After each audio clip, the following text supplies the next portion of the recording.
BNP chairperson ও সাবেক প্রধানমন্ত্রী বেগম খালেদা জিয়াকে রাজধানীর শেরেবাংলা নগরে জিয়া উদ্যানে তাঁর স্বামী এবং সাবেক রাষ্ট্রপতি জিয়াউর রহমানের কবরের পাশে দাফন করা হবে। কাল দুপুর 2টায় সংসদের দক্ষিণ প্লাজায় অনুষ্ঠিত হবে নামাজে জানাজা। বিস্তারিত রেজা রায়হানের রিপোর্টে। খালেদা জিয়ার মৃত্যু যেন এক আপসহীন ইতিহাসের অবসান। তার এই চিরপ্রস্থানে প্রকৃতিও যেন শোকাচ্ছন্ন। দীর্ঘদিন ধরে নানা অসুস্থতা ছিল তার। ভোর 6টায় তার শেষ নিঃশ্বাস ত্যাগ করার মধ্য দিয়ে শেষ হল 3 দশকেরও বেশি সময় ধরে বাংলাদেশের রাজনীতির অঙ্গনে বর্ণিল এক অধ্যায়ের।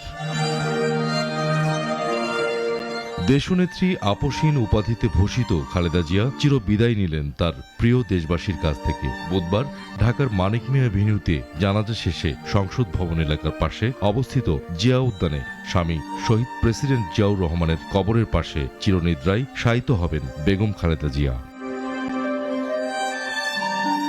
এরই মধ্যে শুরু হয়েছে কবর খোঁড়া থেকে শুরু করে সকল প্রস্তুতিও।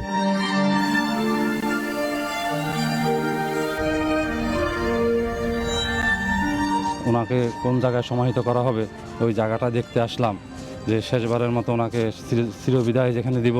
হ্যাঁ, আমরা ম্যাডামের জন্য দোয়া করি, ম্যাডামকে এখানে সমাহিত করা হবে। সবশেষ 2025 সালের 7 জানুয়ারি বেগম জিয়া ঢাকা ত্যাগ করেন এবং 8 জানুয়ারি লন্ডনে পৌঁছে চিকিৎসা নেওয়া শুরু করেন।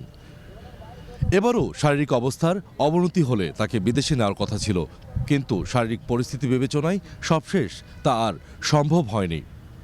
হয়তো দেশের মাটিতেই চিরনিদ্রার ঘুমে চির আচ্ছন্ন হতে চেয়েছিলেন বাংলাদেশের 3 বারের এবং মুসলিম বিশ্বের দ্বিতীয় নির্বাচিত এই নারী সরকার প্রধান। রেজা রায়হান, নাগরিক, ঢাকা।